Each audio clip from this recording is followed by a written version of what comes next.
warahmatullahi wabarakatuh. Assalamualaikum warahmatullahi wabarakatuh.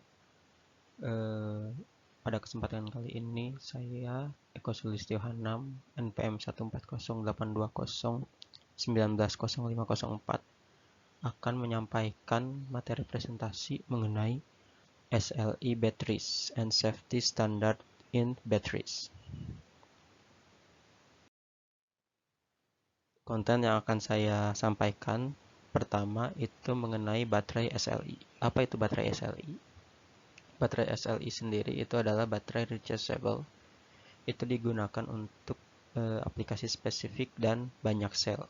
Nah, salah satu baterai yang rechargeable yang digunakan itu yaitu lead acid, yang fungsinya saat ini banyak digunakan untuk bidang otomotif, khususnya untuk baterai SLE. Baterai SLE itu adalah baterai yang digunakan untuk proses penyalaan, penerangan, dan pembakaran, atau SLE sendiri itu singkatan dari Starting, Lightning, and Ignition. Standar baterai ini dikembangkan oleh beberapa asosiasi dunia, seperti Society for Automotive Engineers atau SAE, kemudian Battery Council International atau BCI, dan The Storage Battery Association of Japan. Jadi baterai SLE ini bisa kita simpulkan bahwa ini adalah digunakan untuk starting, lightning, dan ignition, di mana baterai ini menggunakan lead acid dalam aplikasinya. Lalu bagaimana baterai tersebut bekerja? Berikut ini saya memiliki video yang dapat kita lihat bagaimana baterai bekerja. A car is as good as dead without the electric energy from the battery. Not only does a car battery generate enough juice to start the motor, it actually makes its own when the motor runs. That's because this plain-looking box accomplishes two diametrically opposed functions, using exactly the same ingredients.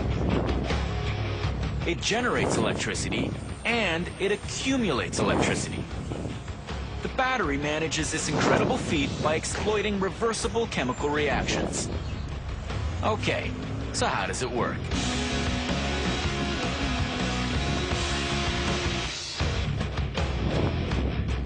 A car battery has a positive and a negative terminal. They're connected to the car and send a flow of electrons to power the wipers, headlights, radio, air conditioning, and most importantly, the engine starter. Inside the battery are 6 small energy-producing units called cells. Each cell has 2 sets of electrodes. They're made of 8 overlapping metallic plates, for a total of 16 per cell. Together, the plates form a compact grid. The bigger the grid's overall surface, the more power it generates.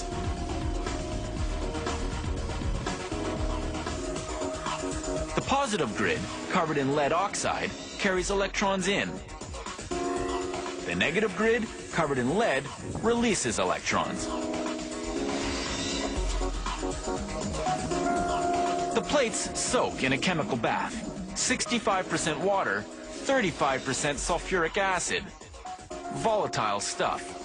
If you're not careful, a drop of it will eat through your clothes and burn off your skin. But the key to the car battery is all those powerful chemicals reacting with each other inside the cells. Reactions repeated as the battery drains.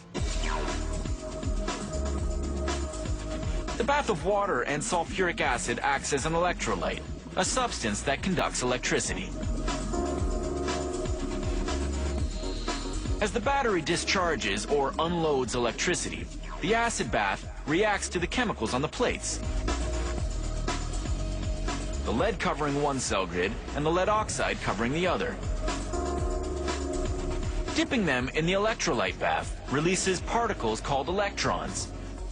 When they start racing in the grids, they create electricity. As the electrons race from the positive grid in the first cell and out the negative grid, they produce 2 volts of electricity. The lead and lead oxide covering the electrodes have been chemically transformed. And when the electrons from the first cell zoom into the second cell, they pick up another 2 volts, for a total voltage of 4. By the time the electrons charge out of the 6th cell, they have a combined voltage of 12. That's a fully loaded car battery with enough juice to power the starter and crank the engine. Once you've squeezed out all the juice to start the motor, the fuel system takes over and keeps the motor running. The car's alternator takes over the rest of the electrical chores. Time for the battery to juice itself back up. It recharges by reversing the chemical reactions. Electrons coming from the car's alternator now enter the battery through the negative grid of the cells and come out the positive side. The chemicals on the grids go back to normal, and the battery is recharged and ready to put out another 12 volts of electricity. That is, unless you happen to leave the car lights on overnight. In that case, the chemical reactions move in one direction, draining the battery, which never gets a chance to recharge itself. The inevitable result is a dead battery.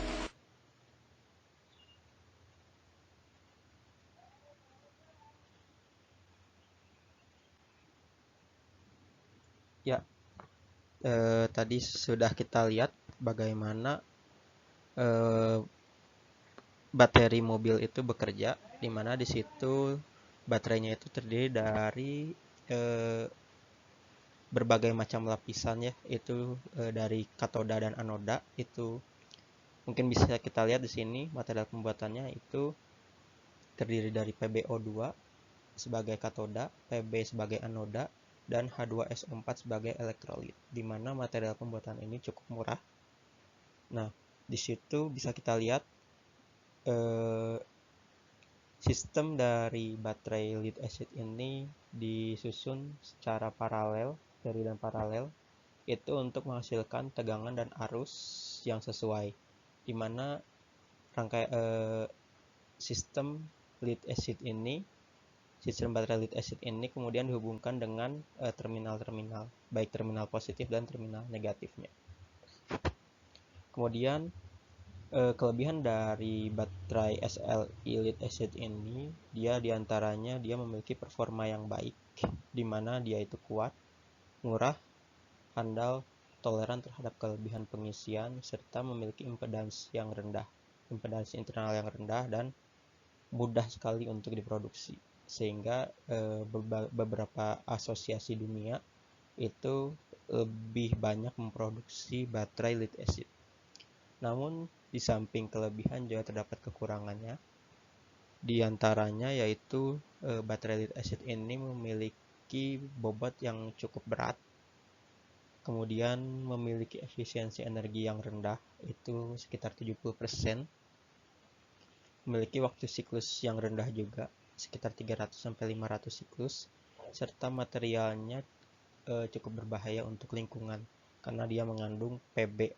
Pb tersebut juga termasuk ke dalam logam berat.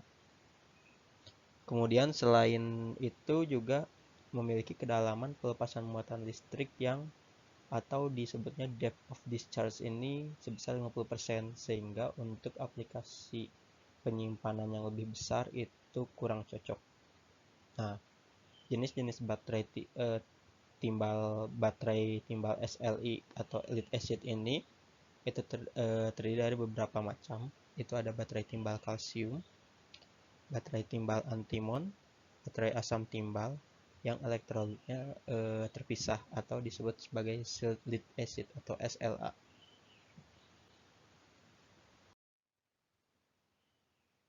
Mungkin di sini juga saya menyediakan video lagi bagaimana SLI batteries works.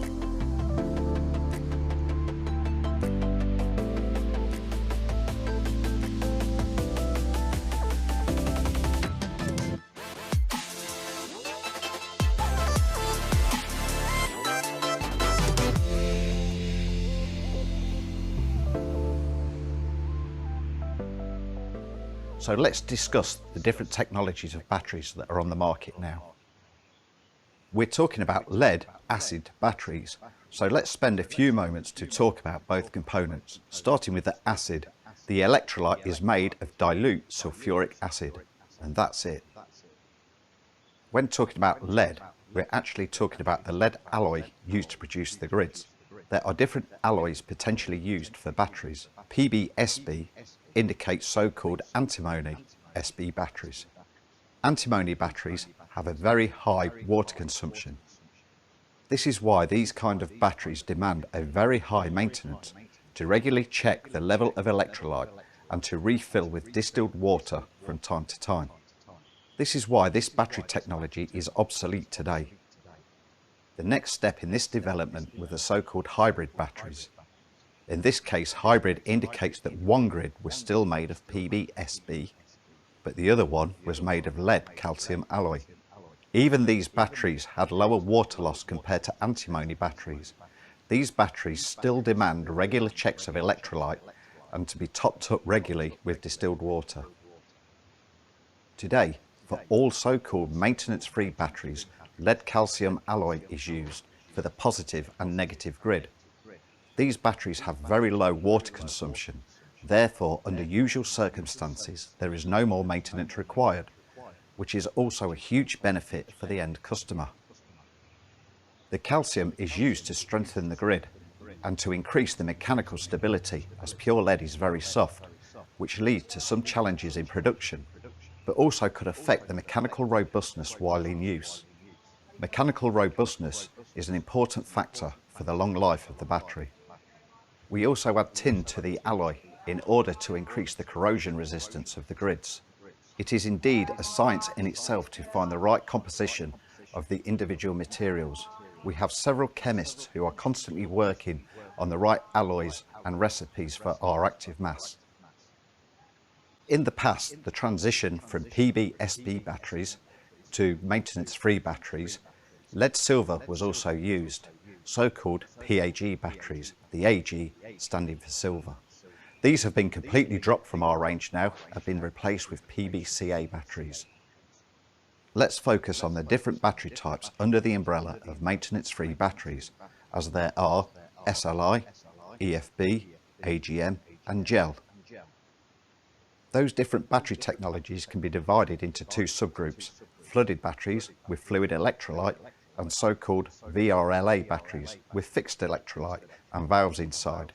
VRLA stands for Valve Regulated Lead Acid. Baik, dari video tadi kita bisa lihat bahwa SLI ini termasuk ke dalam jenis PBCA, baterai PBCA, di mana SLI ini merupakan jenis dari tipe flooded. Jadi baterai sendiri itu untuk aplikasi yang lebih jauh itu ada dua, ada flooded dan VRLA. Lalu bagaimana sih flooded itu? Nah, di sini saya juga memiliki tayangannya. Flooded lead-acid batteries work by converting stored chemical energy into electrical energy. Electrical energy is created from a chemical reaction that occurs between lead dioxide and sulfuric acid. This reaction generates an excess of electrons that rearrange themselves, resulting in the flow of electrical current. As electrical current is demanded, sulfuric acid is absorbed layer by layer into the active material plates, producing the chemical reaction that changes the chemical composition of the active material and delivers electrons. This reaction continues until the plates are saturated and the chemical composition of the active material changes.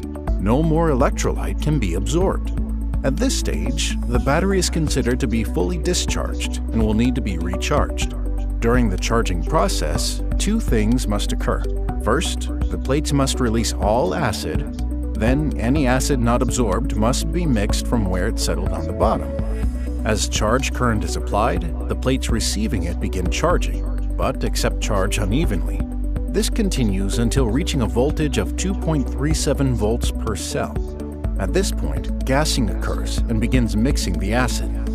At gassing voltage, charge current breaks down water and releases hydrogen and oxygen into the electrolyte. Oxygen bubbles form on positive plates and hydrogen bubbles form on negative plates. As the bubbles rise to the surface, the electrolyte solution mixes within the cell. As the voltage increases, the charge current tapers down and eventually reaches the finish rate. Charge current will continue to push all the remaining acid out of the plates and mix the electrolyte solution. Standard batteries will require an overcharge of 115% to 125% to ensure the battery is fully charged. For more information, please contact a Hawker representative in your area or visit our website at www.hawkerpowersource.com. Baik, tadi video mengenai bagaimana baterai flooded yang merupakan baterai SLI itu bekerja. Jadi mungkin di sini saya jelaskan lagi, di mana di situ ada sistem dari baterai lead acid yang tersusun berlapis-lapis ya. Nah, kemudian dihubungkan dengan terminal seperti pada slide sebelumnya. Nah, di sini reaksi antara PbSO4 dan Pb, antara elektroda dan katoda dan anoda serta elektrolit itu akan menghasilkan gas oksigen dan gas hidrogen. Nah, di sini penghasilan gas ini juga akan berpengaruh terhadap performa dan standar keamanan dari baterai.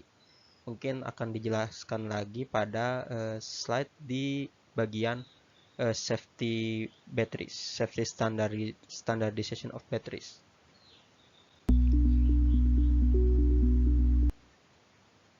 Baik, di slide selanjutnya,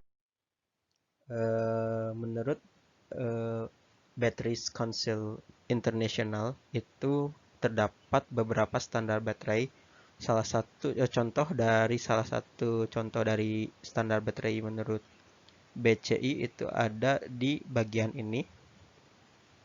Ada tabel mengenai standar SLI dan baterai timbal lead acid lainnya, di mana di sini terdapat dimensi dari baterainya dalam milimeter dan dalam inch, di mana dalam milimeter dan inch ini itu merupakan standar dari baterai SLI menurut BCI. Kemudian dari situ dihubungkan dengan assembly figure, kemudian performa dari baterainya, serta bagaimana kapasitas reserve capacity dari baterai lead acid, di mana di sini untuk penggunaan pada mobil dan penerangan komersial itu terdapat beberapa susunan atau beberapa konfigurasi, diantaranya yang terdiri dari 6 volt, kemudian 12 volt, kemudian di bagian kanan juga itu ada heavy duty commercial batteries itu yang 6 volt, kemudian ada yang 6 volt juga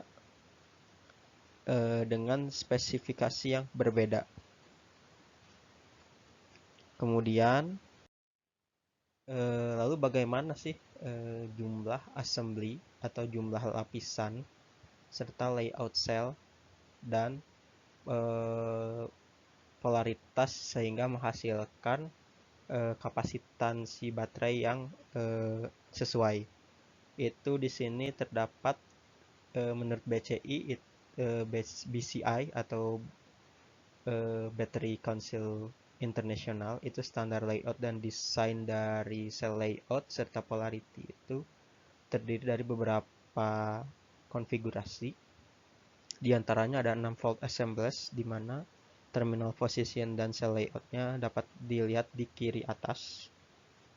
Kemudian ada yang 12 volt assemblers dengan terminal position dan cell layout yang dapat kita lihat di bagian kiri bawah, dan 12 volt assemblers dengan terminal position yang berbeda di bagian kanan, dimana di sini ada bisa kita lihat salah satunya contoh di gambar kedua pada yang 6 volt.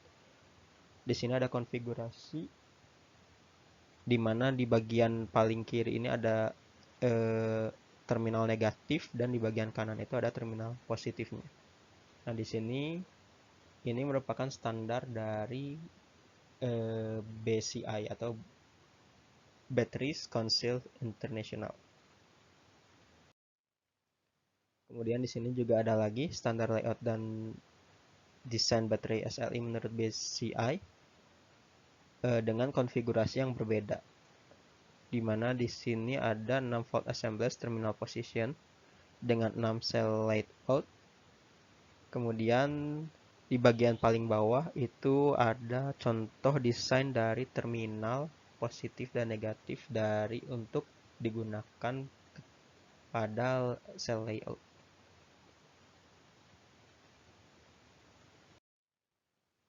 Lalu standar layout dan desain baterai menurut SLI seperti apa sih? Nah, di sini saya memiliki video.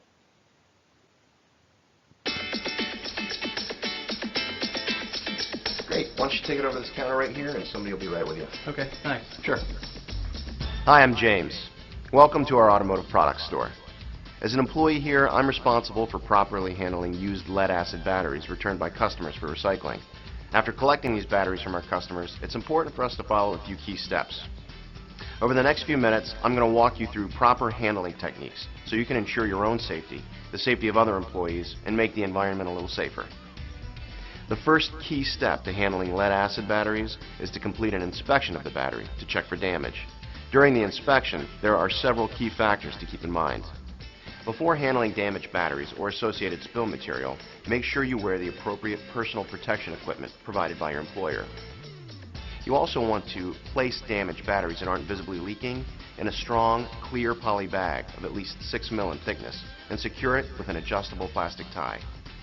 If a battery is visibly leaking, contain it separately using a non-metal acid-resistant container and make sure the container is capable of containing any leaking acid. And be sure to clean up any spilled acid using the appropriate procedures and equipment, such as a spill kit, which can be provided by your employer. Manage cleanup residues according to your employer's instructions. After inspection, the last major step is to prevent any additional damage to return batteries.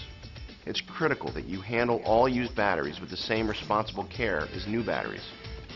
So, when handling used batteries, keep the batteries upright at all times. Don't tip them over on their side or turn them upside down. Don't throw or drop batteries. As soon as possible, transport collected batteries to the used battery storage area.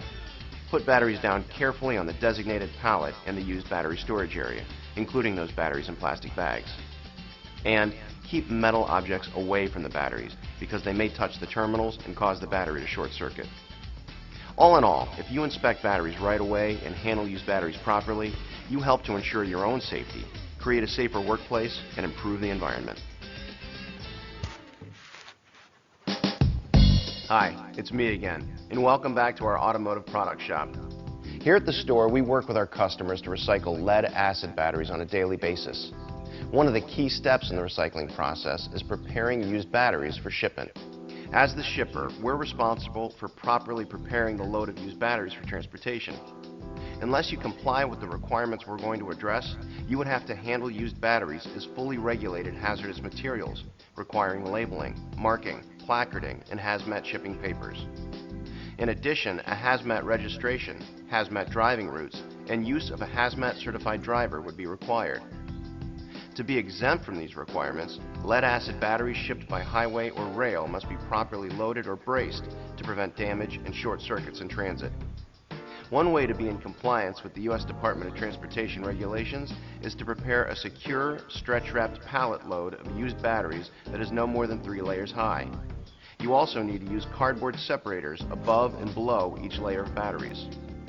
Let's review some other key specifications for the load. Confirm the maximum pallet size is either 44 inches by 48 inches or 40 inches by 48 inches. Confirm the maximum weight per pallet is approximately 3,600 pounds.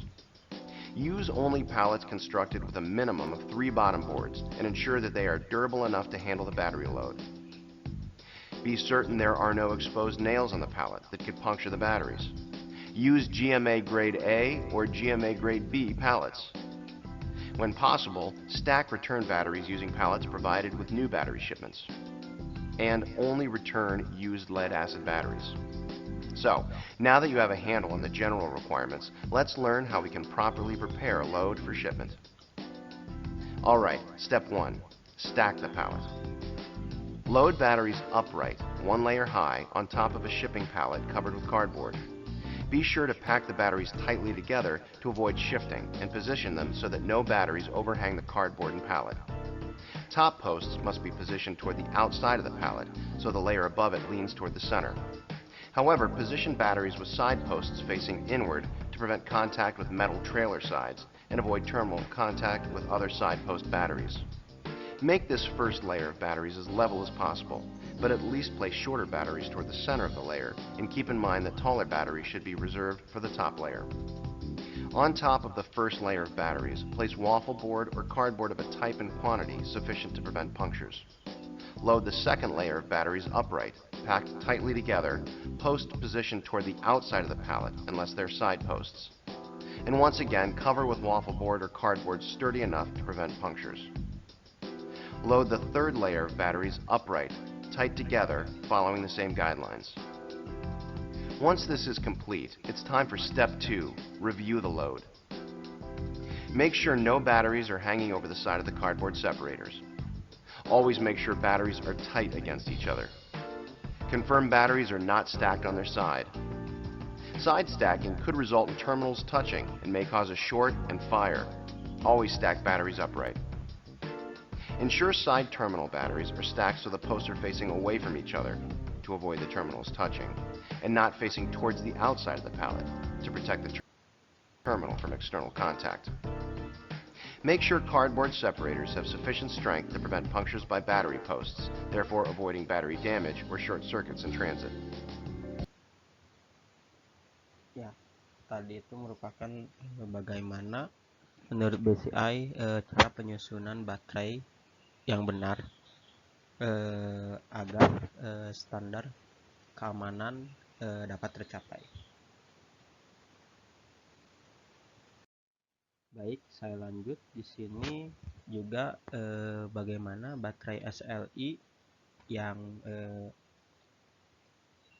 ada rusak atau itu ada kerusakan atau cacat itu dapat direstorasi.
Tadi itu adalah bagaimana baterai dapat direstorasi, baterai SLI dapat direstorasi, di mana di situ perangkat yang digunakan untuk merestorasinya itu menggunakan baterai loader.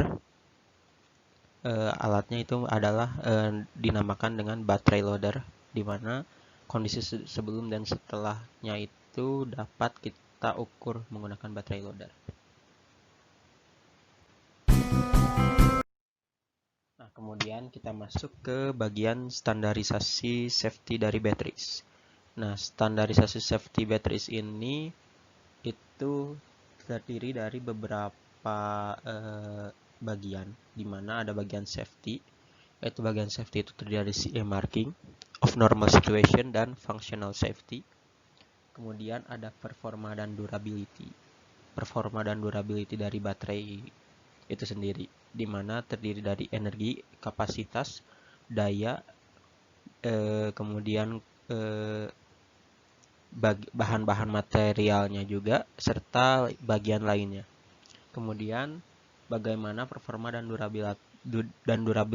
durabilitas ini dipengaruhi juga dari umur cycle life-nya atau cycle life aging. Kemudian standarisasi safety sendiri juga itu mengacu kepada sustainability atau kesinambungannya, di mana itu dapat di recycling, kemudian bagaimana efisiensi dari materialnya, serta efisiensi dari sumber daya dari baterainya sendiri.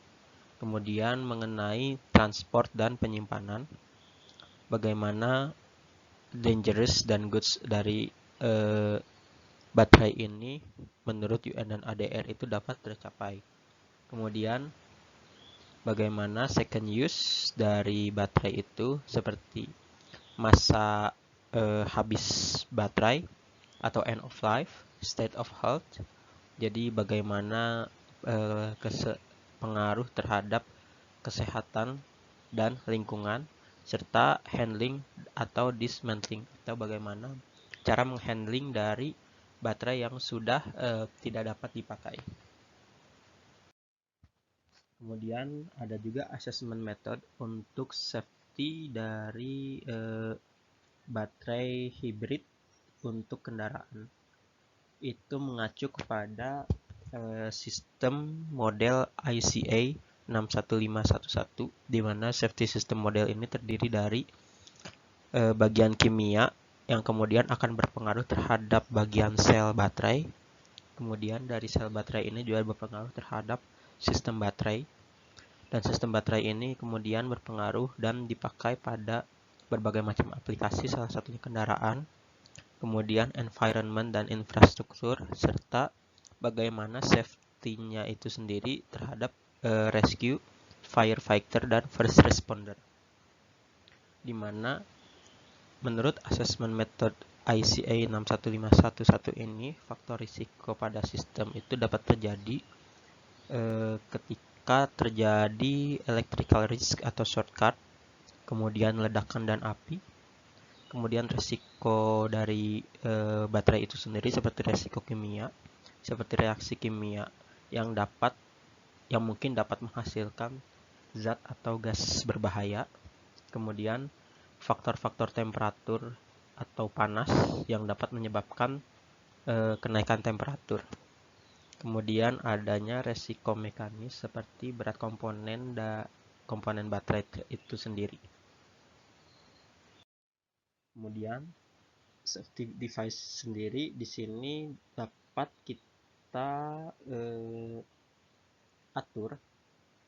Jadi untuk mengatur panas dan gas yang dihasilkan akibat reaksi elektrokimia itu dapat kita gunakan beberapa device keamanan, seperti penggunaan Battery Management System atau disingkat dengan BMS. Itu digunakan untuk mengatur distribusi arus ketika mengalir saat proses charge atau discharge baterai, serta melindungi kondisi ketika baterai diberikan tegangan yang tidak sesuai, misalnya kelebihan atau kekurangan dari tegangan itu sendiri. Kemudian ada juga yang disebut dengan current interrupt device yang akan melindungi baterai dari arus yang berlebih yang nantinya akan merusak internal electric connection dari baterai. Kemudian ada juga current limiting fuse. Itu digunakan sebagai pengganti perangkat koefisien temperatur positif dari ekspansi ketika pelepasan dari atau discharging itu tidak sesuai yang diharapkan. Mungkin tadi di beberapa slide sebelumnya saya menerangkan juga bagaimana pengaruh temperatur itu akan menyebabkan performa baterai juga berpengaruh. Kemudian bagian terakhir dari safety device ini yaitu dioda. Nah, dioda ini biasanya sih digunakan untuk baterai primer, di mana baterai primer ini dioda ini digunakan pada baterai primer untuk mencegah pengisian yang tidak sengaja dan mengarahkannya kepada arus pelepasan di sekitar sel yang lemah. Kemudian selain safety standardization juga itu dipertimbangkan bagaimana mekanisme of failure atau mekanisme dari kegagalan sistem baterai. Lalu apa saja yang mempengaruhi dari kegagalan dari mekanisme baterai? Yang pertama itu ada pengaruh thermal, di mana di sini kita dapat lihat di sini ada grafik, di mana grafiknya itu terdiri dari stage 1, stage 2, dan stage 3. Di mana pada stage 1 atau keadaan 1 itu merupakan keadaan stabil ketika pengaruh thermal masih dapat ditoleransi oleh baterai dan baterai masih aman untuk digunakan, atau biasa disebut dengan onset. Kemudian pada keadaan kedua itu keadaan akselerasi, di mana pengaruh kenaikan thermal itu dapat menyebabkan baterai memiliki ketidakseimbangan, sehingga di sini peluang terjadinya ledakan atau terbakarnya baterai itu sangat mungkin. Kemudian bagian ketiga itu bagian runaway. Keadaan ketiga adalah keadaan runaway, di mana pengaruh kenaikan thermal di atas 200 derajat Celcius itu dapat menyebabkan ledakan atau terbakarnya baterai secara otomatis akibat dari malfungsi sistem baterai, sehingga selain terbakar dan terjadinya ledakan, itu juga akan membuat material di dalam baterai akan keluar, dan apabila materialnya itu memiliki logam berat, itu akan berdampak kepada lingkungan. Kemudian mekanisme lain dari kegagalan sistem baterai itu sendiri, itu yang kedua itu ada bahaya dari secara fisika. Itu dapat terjadi ketika terjadi getaran atau guncangan, atau mungkin ketika kita sengaja menusukkan benda tajam ke dalam sistem baterai, itu akan menyebabkan adanya internal shortcut, sehingga menyebabkan arus terganggu, bahkan menyebabkan adanya short circuit, sehingga bisa menyebabkan terjadinya ledakan atau terbakarnya baterai.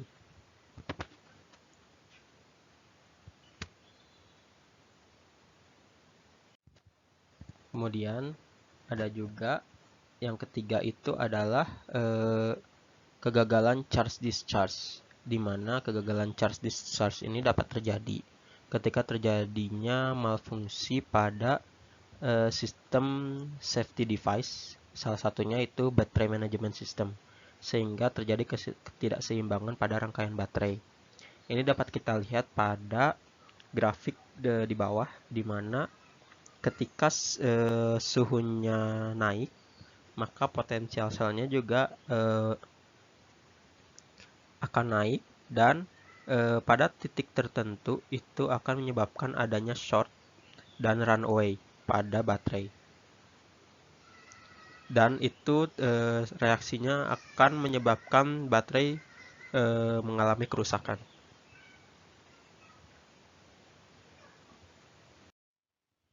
Kemudian mekanisme kegagalan lainnya itu akibat adanya short circuit pada sistem baterai, di mana short circuit ini bisa kita lihat di sini.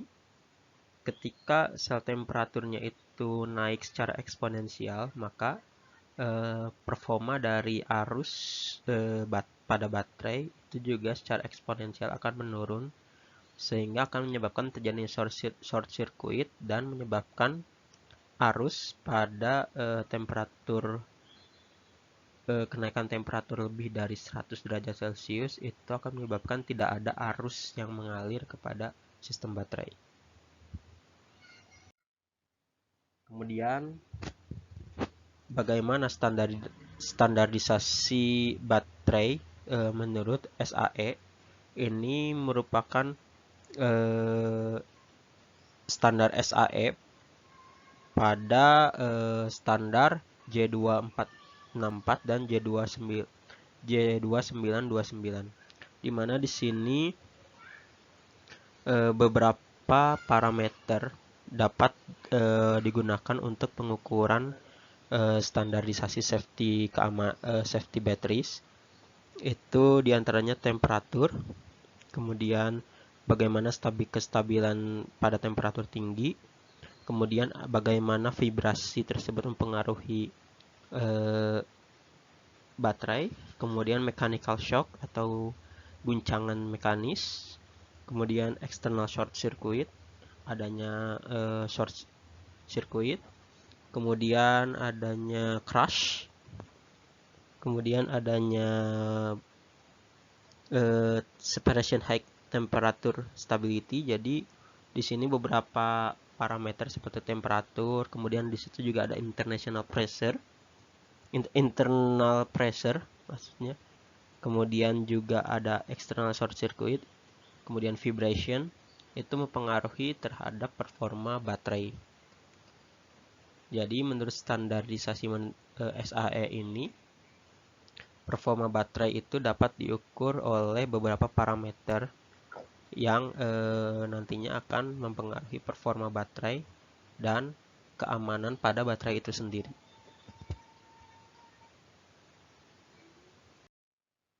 Ini adalah referensi yang saya gunakan pada presentasi kali ini. Mungkin sekian presentasi yang dapat saya sampaikan. Apabila ada pertanyaan, mungkin bisa disampaikan pada forum. Terima kasih. Assalamualaikum warahmatullahi wabarakatuh.